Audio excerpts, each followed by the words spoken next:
পুরুষের নিখাদ ভালোবাসা কিভাবে পাওয়া যায়?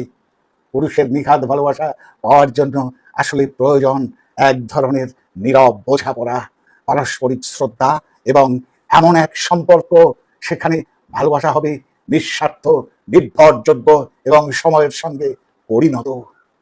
প্রথমেই দরকার একজন পুরুষকে মানুষ হিসেবে বুঝতে শেখা এবং ভুলে যায় সেও একজন স্বতন্ত্র মানুষ। তার অনুভব আছে, ভয় আছে, ব্যর্থতা আছে, আবার শক্তি ও সম্ভাবনাও আছে। যদি তুমি তাকে সত্যিকার অর্থে বুঝতে চাও, তাহলে শুধু তার ভালো দিক নয়, তার দুর্বলতাগুলোকেও আপন করে নিতে হবে।